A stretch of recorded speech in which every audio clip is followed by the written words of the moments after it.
जी से निवेदन करूंगा कि अभी की कक्षा को प्रारंभ करें।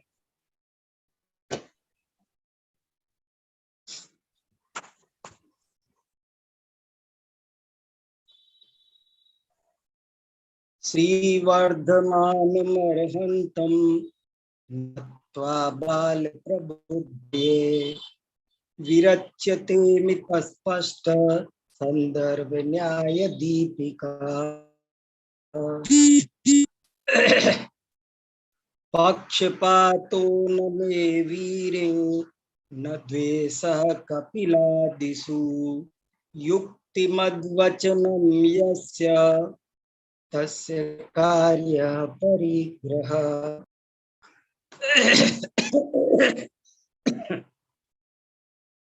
अब श्रीमद् अभिनव भूषण यति द्वारा रचित न्याय का एक अत्यंत उपयोगी ग्रंथ न्याय दीपिका, इसका स्वाध्याय कर रहे हैं और इसमें 2 अध्याय अर्थात 2 प्रकाश पूर्ण हो चुके हैं और तृतीय प्रकाश चल रहा है। तृतीय प्रकाश में हम अनुमान के प्रकरण में हैं। अनुमान का क्या स्वरूप है, अनुमान कितने प्रकार का होता है, अनुमान कैसे लगाया जाता है, अनुमान के कितने अंग होते हैं, अनुमान वाक्य क्या है, अनुमान के एक एक अंग का क्या स्वरूप है, इन सब चीजों की थोड़ी विस्तृत और विशद चर्चा कर रहे हैं जो बहुत ही ज्यादा उपयोगी है। हम लोग प्रत्यक्ष से 1% नहीं जान सकते, हम अनुमान से ही बहुत जानते हैं। केवल ज्ञानी प्रत्यक्ष से सब जानते हैं, लेकिन जितने भी श्रुत ज्ञान वे अनुमान से सब कुछ जानते हैं, वे अनुमान से सर्वज्ञ होते हैं। केवल ज्ञानी केवल ज्ञान से प्रत्यक्ष से सर्वज्ञ होते हैं। हम आप मीमांसा समंत भद्राचार्य ने और कुंदकुंदाचार्य प्रवचन सार में श्रुत ज्ञानी और केवल ज्ञानी में यही अंतर बताया है कि केवल ज्ञानी तो प्रत्यक्ष से सर्वज्ञ है और ज्ञानी परोक्ष से सर्वज्ञ है, अनुमान से सर्वज्ञ है। तो भैया ये अनुमान का स्वरूप एक दफे अगर हम लोग समझ जाएंगे तो निहाल हो जाएंगे, कृत्य हो जाएंगे। अनुमान का स्वरूप थोड़ा सा कठिन जरूर पड़ रहा है, आज तक कभी सुना नहीं है ना, इसलिए कठिन लग रहा है, लेकिन यदि हम समझेंगे तो बहुत सरल है और बहुत उपयोगी है। और इसको समझने के बाद जो आनंद आने वाला है, जो लाभ होने वाला है, तत्व ज्ञान की सारी गुत्थियां चुटकियों में सुलझ जाने वाली है। सारी चीजें आप ऐसा समझो जैसे कोई आदमी सिक्का बनाना चाहता था और उसको किसी ने सांचा दे दिया तो कितना लाभ हो गया। वो अपने हाथ से सिक्का बनाता था, एक सिक्के को बनाने में 1 महीना लगता था, अब उसके पास सांचा आ गया तो वो हजारों सिक्के रोज बना लेता है। ऐसे ही जो इस अनुमान विद्या को जान लेगा, वो कोई भी कथन हो, कोई बात हो, कोई भी विषय हो, उसको चुटकियों में समझ जाएगा, उसे समझने की कला आ जाएगी, उसे समझने की कसौटी समझ में आ जाएगी। जैसे देखना हो तो एक एक सोने को देखना सिखाना पड़े तो कठिन काम है। हीरे को, एक एक हीरे को परखना सीखना बहुत, लेकिन कसौटी हाथ में आ जाए तो सब समझ में आ जाता है। इसलिए इस अनुमान विद्या में थोड़ा सा मन लगाओ, थोड़े नोट्स बनाओ, थोड़ा चर्चा करो, आपस में चर्चा करो। मेरी समझ में नहीं आया, तुम्हारी समझ में क्या आया, ऐसे आपस में एक दूसरे से समझो, तब जाकर के ये अनुमान विद्या बहुत अच्छी समझ में आएगी। अनुमान किसे कहते हैं, परिभाषा तो याद करो। अगर परिभाषा याद नहीं हुई तो फिर शिकायत करना बेकार है। अनुमान समझ में नहीं आया ऐसे कहते हैं लोग। मैं उनसे पूछता हूँ अनुमान की परिभाषा।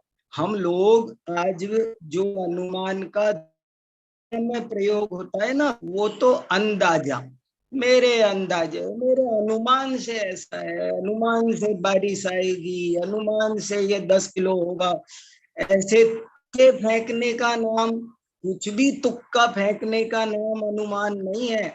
अनुमान ज्ञान व्यवसायत्मक ज्ञान है, निर्णयात्मक ज्ञान है, पक्का ज्ञान है, 100% एक्यूरेट रिजल्ट देने वाला नाम है, अविसंवादी ज्ञान है। उसमें किंचित भी विसंवाद नहीं होना चाहिए। कितने सारे शब्द दिए आचार्य, व्यवसायत्मक, निर्णयात्मक, वादी, अव्यभिचारी, कितना अच्छा ज्ञान है, शब्द है अव्यभिचारी ज्ञान। अनुमान ज्ञान अव्यभिचारी होता है। अव्यभिचारी माने हमने कहा कि घड़ी, तो घड़ी होना चाहिए। घट कहा तो घट हो, पट नहीं। पट कहा हो तो पट हो, घट नहीं। इसका नाम है अव्यभिचार। हम कहा घट और सामने है पट, तो इसका नाम हुआ व्यभिचार। देखो तो सही, ज्ञान का व्यभिचार सबसे खतरनाक। लोक में कोई व्यभिचार करे आचरण संबंधी तो कितना बुरा माना जाता है, लेकिन यहाँ ज्ञान में व्यभिचार, हम ज्ञान का जन्म में हमको तत्व ज्ञान की प्राप्ति नहीं होने देता, ये बहुत खतरनाक है। इसलिए इसको ठीक से समझना है। अनुमान माने क्या? साधना साध्य विज्ञानम अनुमानम, साधन से साध्य का ज्ञान। देखो कितना बढ़िया शब्द दिया, सूत्र था ये।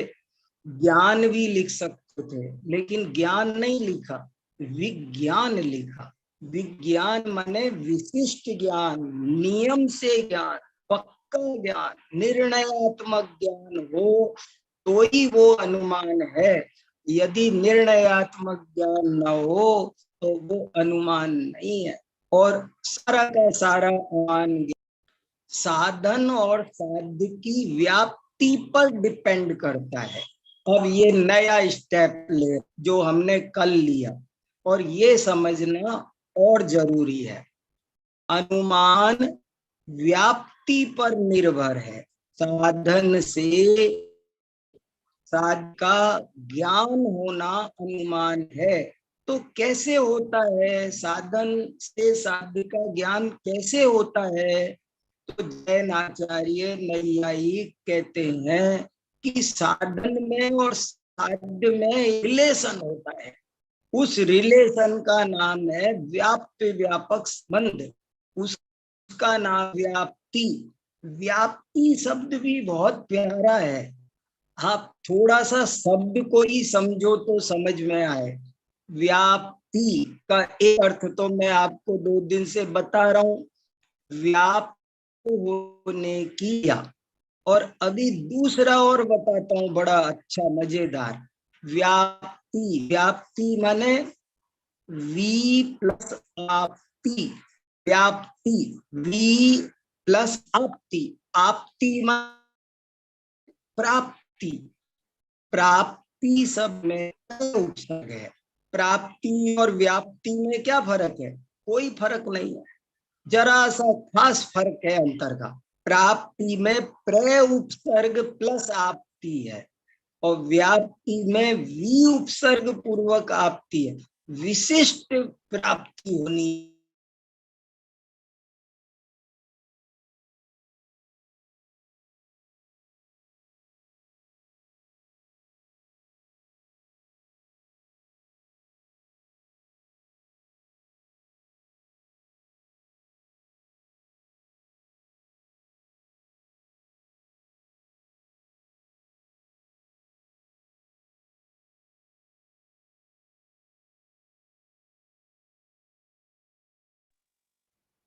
भाई साहब आपका नेटवर्क थोड़ा स्लो हैंग हो रहा है।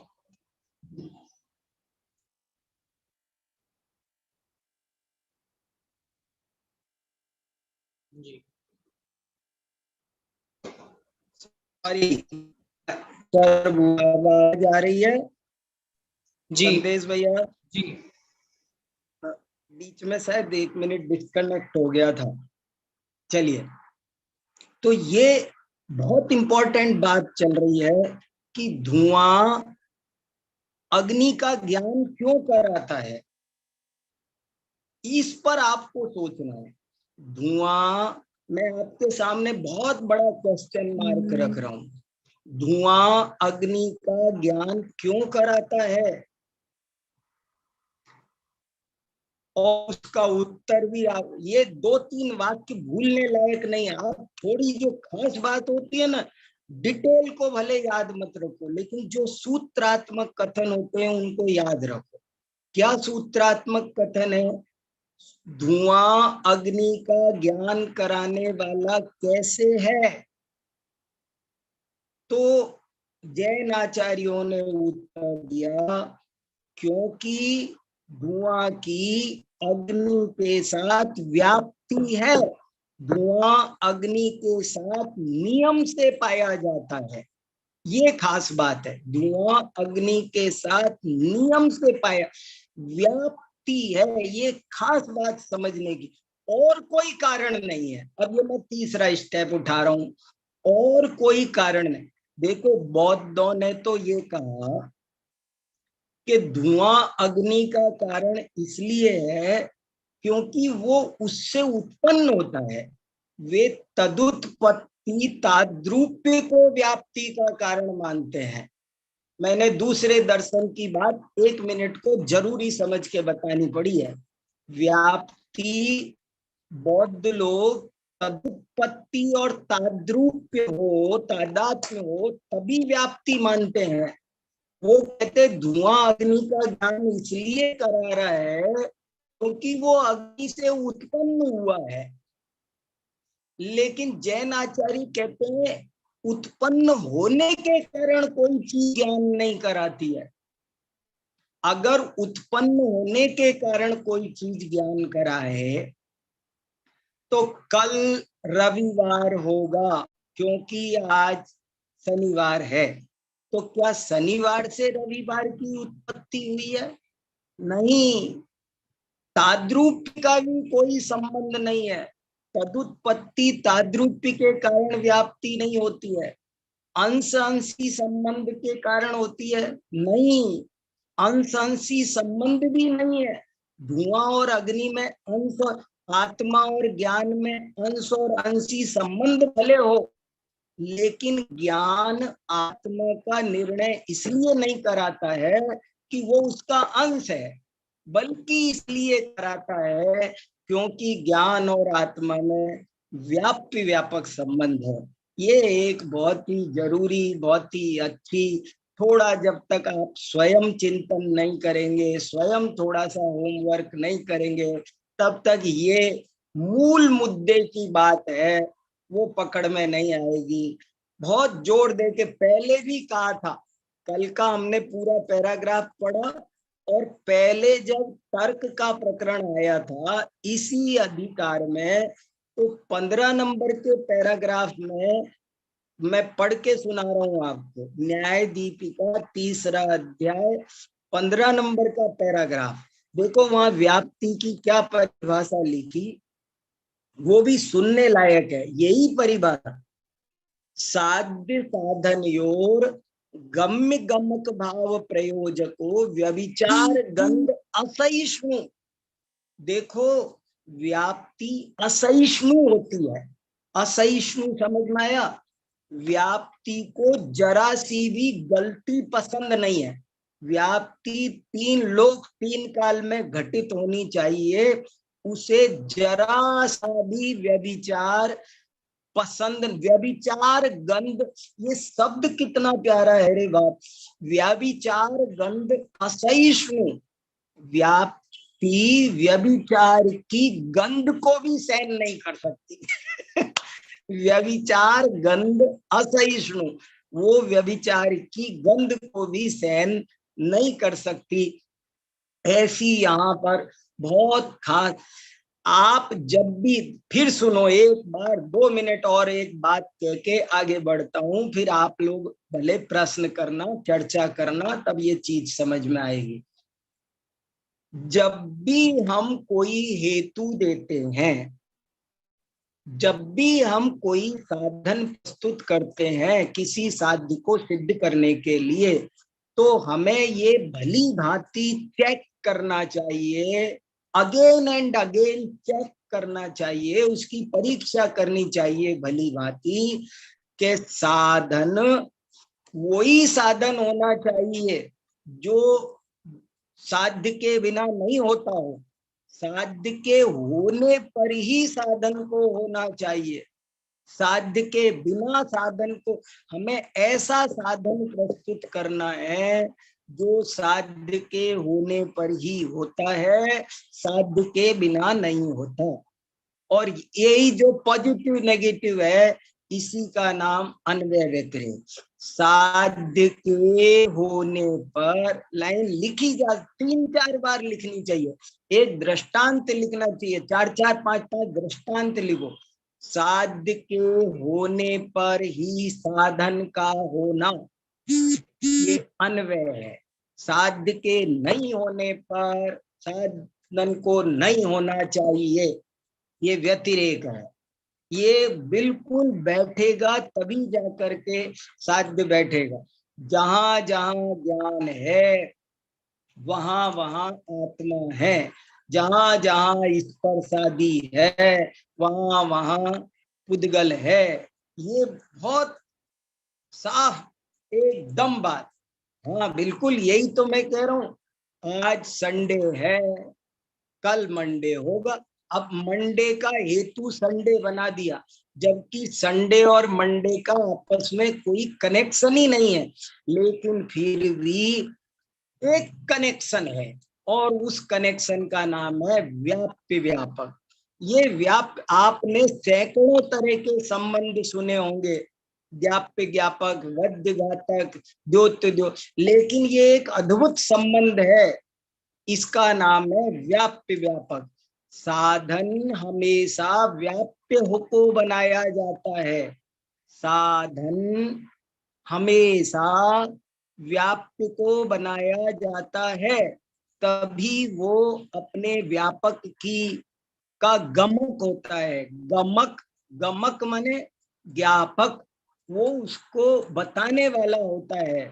तो व्याप्ति कहो, अन्यथा अनुपपत्ति कहो, तथोपपत्ति कहो, अव्यभिचारी नियम कहो, ये सब पर्यायवाची शब्द है, और इनको बता बता कर आचार्यों ने व्याप्ति का संबंध बताया। और व्याप्ति में व्याप्य व्यापक की परिभाषा भी याद हो जाए तब आनंद होगा।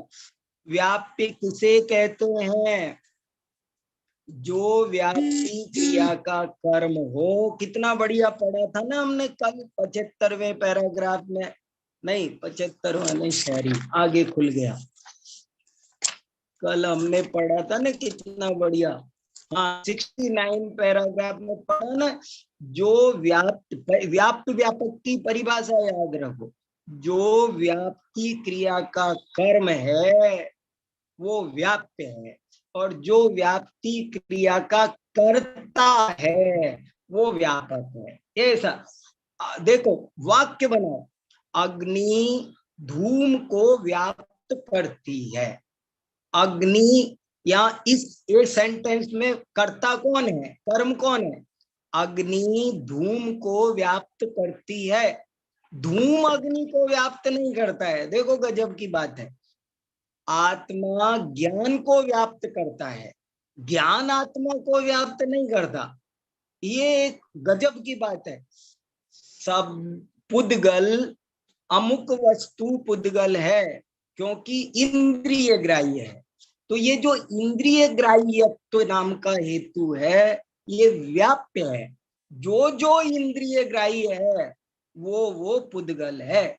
ये अन्वय, जो जो इंद्रिय ग्राह्य है वो पुद्गल है। ऐसे आपको व्याप्य व्यापक लगाना अगर आ गया, थोड़ी मेहनत, थोड़ी सी प्रैक्टिस, लेकिन इसके बाद में आप जो भी बोलेंगे सोना बोलेंगे, जो भी आप सोचेंगे वो सोना सोचेंगे। आपका चिंतन, आपका कथन बहुत ही प्रामाणिक होगा, और जैसी वस्तु की स्थिति है, जैसा वस्तु का स्वरूप है, वैसा ही होगा। तो हमने पैराग्राफ 69 पढ़ लिया था।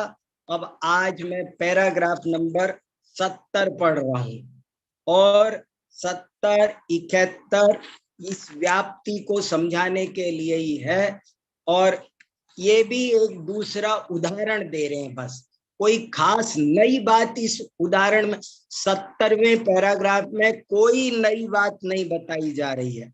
70वां 71वां 2 पैराग्राफ है, तो मैं ये दोनों अभी आपके सामने पढ़ूंगा, और इसमें नई बात नहीं बताई है, लेकिन एक दूसरा उदाहरण से उस चीज को और स्पष्ट किया गया है। तो हम पढ़ते हैं, देखो 70वां पैराग्राफ। ननु आर्द्रेन्धनम अग्निम व्याप्नोति। ननु, ननु माने शंका।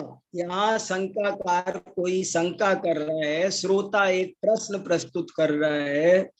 आर्द्र ईंधनम, आर्द्र माने गीला, गीला ईंधन, आर्द्रेन्धनम अग्निम, कि जो गीला ईंधन की अग्नि होती है, आर्द्रेन्धनम अग्नि व्याप्नोति एव धूमा इति चेत। बोले साहब, अग्नि भी धूम का ज्ञान करा सकती है, बशर्ते वो गीले ईंधन की अग्नि हो। देखो घुमा दी बात को श्रोता ने। धुआं की अग्नि के साथ व्याप्ति है, जहां जहां धुआं होता है वहां वहां अग्नि होती है। लेकिन ये शंकाकार क्या कह रहा है, साहब अग्नि भी यदि गीले ईंधन की हो तो उसकी धुआं के साथ व्याप्ति है। गीले ईंधन की अग्नि जहां जहां होगी, जहां जहां आर्द्रेन्धन अग्नि होगी, आर्द्रेन्धन अग्नि, आर्द्र माने गीला, गीली लकड़ी से कोई अग्नि होगी तो क्या होगा, गारंटी से धुआं होगा।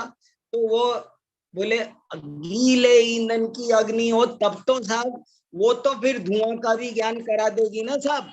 ऐसा प्रश्न पूछा है, तो उत्तर कितना बढ़िया दिया। ओम इति ब्रूमहे, बहुत बढ़िया उत्तर है। ओम इति ब्रूमहे, ये तो हमें मंजूर है। ओम माने स्वीकृति। जब हमको कोई भी चीज स्वीकृत होती है तो संस्कृत में बोलने के लिए कितना अच्छा शब्द है। हम क्लास में बोलते थे, गुरुजी अटेंडेंस बोलते थे, तो हमारा नाम आता है वीर सागर, तो हम कहते ओम। ओम माने हमें स्वीकार है, ओम माने स्वीकार है, हमको स्वीकार है। ओम इति ब्रूमहे, ब्रूमहे क्या है, लट लकार उत्तम पुरुष बहुवचन, वयम ब्रूमहे। अरे क्या बात कर रहे हो भैया, गीले ईंधन से जो अग्नि होती है वो धुआं को व्याप्त करती है, इसमें हमको कोई आपत्ति नहीं है। गीले ईंधन की अग्नि की तुमने स्पेशल बात लेकर आए, और इसमें हमको आपत्ति नहीं है। ओम इति ब्रूमहे, ये तो हम स्वीकार करते हैं। यत्र यत्र अविच्छिन्न मूलो धूमः तत्र तत्र अग्निरिति यथा, तथैव यत्र यत्र आर्द्रेन्दनोऽग्नि तत्र तत्र धूमः इत्यपि संभवात्। जैसे जहाँ धुआं होता है वहां अग्नि होती है, ये व्याप्ति सही है। उसी तरह जहां जहां गीले ईंधन की अग्नि होती है वहां वहां धूम होता है, गारंटी से ये भी बात संभव है, हमको स्वीकार है, हमें कोई दिक्कत नहीं है। लेकिन वन्नी मात्र से तू धूम विशेषम प्रति व्यापकत्वमेव अनुमानस्य तावन मात्रापेक्षत्वात्, ये बड़ी इंपॉर्टेंट बात कही। अरे भैया तुम ऐसी बात क्यों करते हो? यहाँ अनुमान का सिद्धांत समझा जा रहा है और सिद्धांत में हमेशा निरूपाधि संबंधों को देखा जाता है, सोपाधि संबंधों को नहीं। कौन सी अग्नि होगी? देखो जहां जहां ज्ञान है वहां वहां आत्मा है। अब ये नियम नहीं बनेगा कि जहां जहां मति ज्ञान है वहां वहां आत्मा है। ये तुमने गड़बड़ कर दी, तुमने ज्ञान में उपाधि लगा दी। जहां जहां केवल ज्ञान है वहां वहां नहीं, जब भी व्याप्ति लगाई जाएगी तो वो निरूपाधि लगाई जाएगी, सामान्य बनाई जाएगी। व्याप्ति हमेशा सामान्य होती है। व्याप्ति में ऐसा देखो, वन्नी मात्र से, हम जनरल वन्नी की बात कर रहे थे यार। तुमने गीले ईंधन की अग्नि ले आए, जनरल अग्नि, वो उसकी बात हम कह रहे थे। तो जनरल अग्नि धूम के लिए धूम की व्यापक है और अनुमान तावन मात्रापेक्षत्वात्, अनुमान केवल इतने मात्र से ही अनुमान का काम चल जाता है। ततो इसलिए यो यो धूमवान असौ असौ अग्निमान, जो लोग थोड़ा संस्कृत जानते हो थोड़ा पकड़ते चलो, यो मैं बोलने में ही संधि कर रहा हूं। यो यो धूमवान असौ असौ अग्निमान यथा महानसः इत्येवं सम्यक दृष्टांत वचनम वक्तव्यम। ततो माने इसलिए जो धूमवान हो वो अग्निमान हो, यही एक कॉमन बात समझनी चाहिए। गीले ईंधन भीले ईंधन की कोई काला धुआं होगा सफेद धुआं होगा ऐसे ऐसे बात नहीं करते। जहां जहां ज्ञान होगा वहां वहां आत्मा होगा। आत्मा भी हमको कॉमन आत्मा लेना पड़ेगा। जहां जहां ज्ञान होगा वहां वहां एक केंद्रीय आत्मा होगा, ऐसे नहीं कर सकते। जहां जहां ज्ञान होगा वहां वहां दो इंद्रिय आत्मा होगा। आपने व्याप्ति लगाना नहीं आ रहा। देखो व्याप्ति लगाना आ जाए एक बार, मैं कितना कहना चाह रहा हूं, मुझे कितना भाषित हो रहा है। मैं आज दिन भर व्याप्ति पढ़ा हूं, मैं सुबह से पढ़ रहा हूँ, कई किताबें व्याप्ति पर पढ़ ली मैंने, 2-4 लेख पढ़ लिए और इतना आनंद आ गया, बहुत सारी बातें। एक बार व्याप्ति लगाना आया तो बहुत आनंद आएगा। देखो इस व्याप्ति में स्पेशल केस नहीं बनाते। जहां जहां मति ज्ञान होगा वहां वहां आत्मा होगा, व्याप्ति गलत लगा दी तो कैसी सही होगी? जहां जहां ज्ञान होगा वहां वहां आत्मा होगा, ये सही है। ऐसे ही आत्मा को भी स्पेशल नहीं बना सकते। जहां जहां ज्ञान होगा वहां वहां एक इंद्रिय होगा, वहां वहां दो इंद्रिय आत्मा होगा, वहां वहां सिद्ध आत्मा होगा। ऐसे ऐसे आत्मा का सविशेषण आत्मा नहीं चलेगा, निर्विशेष आत्मा चलेगा।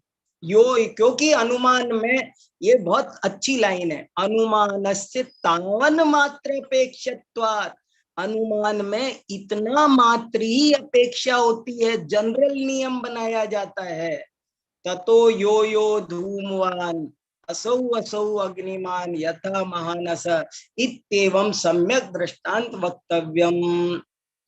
इसलिए जो धूमवान है वो अग्निमान है, जैसे कि महानस, ऐसा सम्यक दृष्टांत का वचन ही बोलना चाहिए।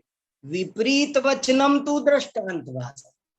अगर आपने इसका उल्टा बोल दिया, तुम नहीं नहीं गीली, हम तो गीली अग्नि की बात कर रहे थे, तुम्हारे मन की किसने जानी क्यों कर रहे थे गीली अग्नि की। यहाँ पर विपरीत वचन यदि तुम बोलोगे तो वो दृष्टांत नहीं होगा, फिर वो दृष्टांताभास होगा। विपरीत वचनम तू दृष्टांताभास एव इति अयम असम्यक वचन रूपो अन्वय दृष्टांताभास। ये अन्वय दृष्टांताभास हो जाएगा अगर तुम विपरीत बोल दोगे तो। दृष्टांत को सम्यक बोलना है, विपरीत नहीं बोलना है। व्यतिरेक व्याप्तौ तु व्यापकस्य अग्नेरभावो व्याप्य, व्याप्यस्य धूमस्य अभावो व्यापक।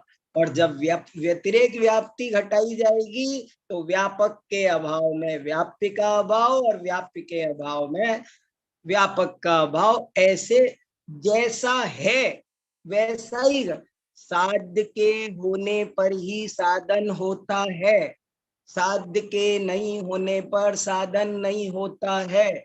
ऐसे ही घटाओगे तब सही अन्वय व्यतिरेक है, और विपरीत घटा दिया तो व्याप्ति गड़बड़ हो गई, और उदाहरण दे दिया तो वो उदाहरण उदाहरणाभास हो गया, दृष्टांताभास हो गया। तथा सती यत्र यत्र अग्न्यभावः तत्र तत्र धूमाभावः यथा हृद इत्येवं वक्तव्यम। और ऐसा होने पर ऐसा बोलना चाहिए कि जहां जहां अग्नि का अभाव है वहां वहां धूम का अभाव है, जैसे कि हृद सरोवर, ऐसा बोलना चाहिए। विपरीत कथनम तु असम्यक वचनत्वात् उदाहरणा भाषा एव। विपरीत बोल दिया तो वो उदाहरणाभास होगा। अदृष्टांत वचनम तु अन्वय व्याप्तौ व्यतिरेक दृष्टांत वचनम, व्यतिरेक व्याप्तान्वय दृष्टांत वचनम च उदाहरणाभासौ स्पष्टम उदाहरणम। और जो जहां पर अन्वय व्याप्ति में व्यतिरेक दृष्टांत बोल देना, व्यतिरेक व्याप्ति में अन्वय दृष्टांत बोल देना, ये भी सब उदाहरणाभास है। अन्वय व्याप्ति हो जब ये बताना हो कि जहां जहां धुआं है वहां वहां अग्नि है, तो उदाहरण रसोई घर का देना चाहिए, समुद्र का नहीं। और जहां धुआं नहीं है वहां अग्नि नहीं है, ये व्यतिरेक घटाना हो तो हमको वो हृद का देना होगा, रसोई घर का नहीं देना होगा। अगर दे दिया तो ये भी उदाहरणाभास हो जाएगा। स्पष्टम उदाहरणम, इस तरह उदाहरण की बात पूरी तरह स्पष्ट हुई। और अब 71वां पैराग्राफ और पढ़ते हैं। इसमें कुछ भी नहीं है, जो मैत्री तने का एक जन्म उदाहरण है वो है। मैं उसको और पढ़ दूं और उसके बाद आप लोग थोड़ा सोचो और क्या बात समझ में आ रही है वो भी मुझे बताओ, और नहीं समझ में आ रही वो भी बताओ। ये टॉपिक जरा समझने लायक। देखो 71वां पैराग्राफ और पढ़ देता हूं। ननु गर्भस्थो मैत्री तनयः श्यामः, मैत्री तनयत्वात्। ये भी याद रखो, भूलना नहीं। मैत्री, मैत्री एक स्त्री का नाम है। मै तनय माने पुत्र, मैत्री का बेटा। और कौन सा बेटा? जो गर्भ में है, मैत्री का गर्भ में स्थित बेटा श्याम है, सांवला है। और क्यों मैं, और ये क्या है ध्यान रखना, ननु, ननु है सबसे पहले। ननु माने शंका, ये भी शंका आई है कि कोई श्रोता प्रश्न पूछ रहा है कि गर्भस्थ मैत्री तनय श्याम है, क्योंकि वो मैत्री का तनय है। सांप्रत मैत्री तनय, सांप्रत माने वर्तमान में मौजूद विद्यमान बच्चों की तरह।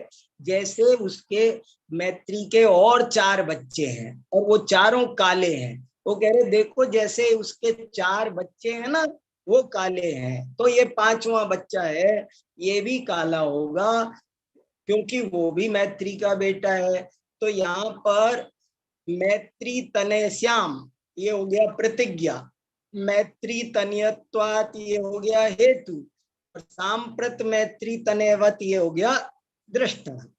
इत्यादि अनुमान प्रयोगे, इस अनुमान के प्रयोग में पंचसु मैत्री तनियेषु अन्वय दृष्टांतेषु, 4 नहीं 5 बच्चे बाहर है, पंच लिखा न, पंचसु मैत्री तनियेषु अन्वय, 5 मैत्री के बच्चे हैं, वो अन्वय दृष्टांत है।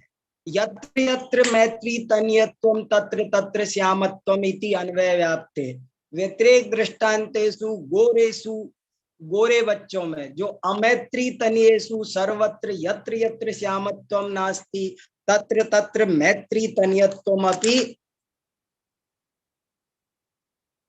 नीचे की पंक्ति, मैत्री तनियत्वम नास्ति इति व्यतिरेक व्याप्तेश्च संभवात् निश्चित साधने गर्भस्थ मैत्री तनये पक्षे। ये देखो सब समझ में आ जाएगा, जब ए लग जाए ना तो सब सप्तमी एक वचन होता है। पक्षे माने पक्ष में, मंदिरे मंदिर में, वने वन में, शरीरे शरीर में, सब आएगी संस्कृत पकड़ में, चुटकियों में सब। देखो, गर्भस्थ मैत्री तनये पक्षे साध्यभूत श्यामत्व संदेहस्य गुणत्वात् सम्यक अनुमानम प्रसज्जेत इति चेत। देखो कितनी बड़ी शंका है, इति चेत, यहाँ जाके शंका पूरी हो रही है। प्रसज्जेत इति चेत, प्रसज्जेत माने प्रसंग आएगा, सम्यक अनुमानम प्रसज्जेत। क्या पूछ रहा है शंकाकार, मैं आपको वैसे ही बताता हूँ, इसमें एक एक शब्द संस्कृत में लगाने में टाइम नहीं लगाता, और लगा दिया जितना लगाना था। वो ये है कि मैत्री का गर्भस्थ बेटा श्याम है, क्योंकि वो मैत्री का बेटा है, बस क्योंकि वो मैत्री का बेटा है, जैसे कि दूसरे बच्चे। तो बोले ये इसमें साहब ये तो फिर सम्यक अनुमान हो जाएगा, ये शंका है। शंका समझ में आई कि आपने कहा अनुमान में सही दृष्टांत देना चाहिए, तो सही दृष्टांत दे दिया, उसके 5 बच्चे बाहर हैं, पांचों के पांचों काले हैं, तो हो गया ना, फिर तो सही हो गया। तो क्या ये अनुमान सही है? आपने पहले तो गलत बताया था हमको, हेतु के त्रय रूप पे समझाए थे तब, तो ये तो सही हो जाएगा फिर तो, अगर आप ऐसा दृष्टांत बताओगे तो उसका उत्तर ना, तुम्हारी बात ठीक नहीं है। क्यों नहीं है? दृष्टांतस्य विचारांतरबाधितत्वात्, क्योंकि जो ये दृष्टांत तुम दे रहे हो इसमें विचारांतर से बाधा आ रही है। विचारांतर बाधितत्वात्, बहुत बढ़िया शब्द है। इस दृष्टांत में विचारांतर, विचारांतर माने दूसरा विचार, इसमें एक अलग ऑप्शन है बीच अंदर छुपा हुआ, और उसको सामने लाओगे तो बड़ी भारी बाधा उपस्थित हो रही है। और वो क्या बाधा है वो भी समझने लायक है अगले पैराग्राफ में। तथा ही, इसी को उत्तर दे रहे हैं। 71वें पैराग्राफ में क्या था? प्रश्न, और 72वें पैराग्राफ में क्या है? उसका उत्तर। तथा ही, उत्तर ये है, साध्यत्वेन अभिमतम इदम ही श्यामत्व रूपम कार्यम सत् स्वसिद्धये कारणम अपेक्षते। ओहो, कितनी बढ़िया पंक्ति है, क्या सिद्धांत है, गजब का है।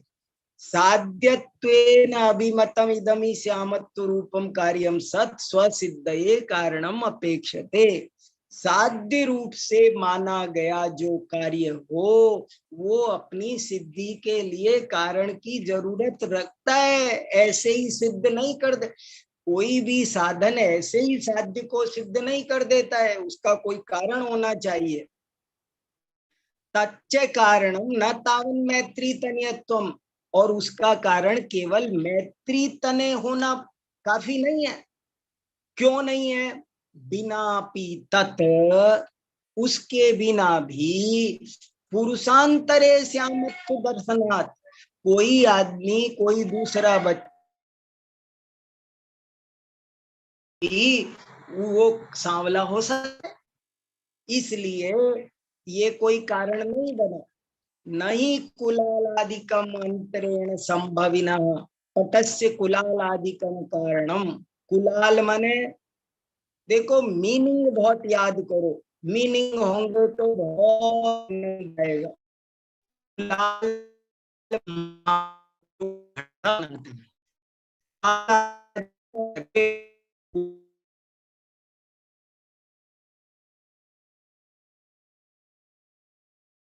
अंतरेण कुलाल आदि के बिना, कुल माने कुमार आदि के बिना पट बन जाता है। घट को कुलाल आदि चाहिए, घट को कुलाल आदि चाहिए, लेकिन पट को कुलाल आदि नहीं चाहिए। कुमार घट बना सकता है।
हाँ, आदरणीय भाई साहब किसी कारणवश लेफ्ट हो गए हैं, तो उनका किसी कारणवश नेटवर्क उनका डाउन हो गया है। तो अभी लगभग 50 मिनट की कक्षा हमारी यहाँ पर चल चुकी है, तो अभी की कक्षा को हम यहीं विराम देंगे। आपके कोई प्रश्न हो तो आप लिखकर भी हमारे पास भेज सकते हैं, और अगली कक्षा में भी आपको पूछने का मौका मिलेगा। तो अभी की कक्षा को हम यहीं विराम देते हैं जिनवाणी स्तुति के माध्यम से। उदाहरणाभास का स्वरूप हमारा चल रहा है, इसी को अगली कक्षा में कंटिन्यू करेंगे। निज निधि निज में बताई, यह अनंत उपकार है। उसके लिए जिन वाणी माँ को वंदना शत बार है। सभी को सादर जय जय।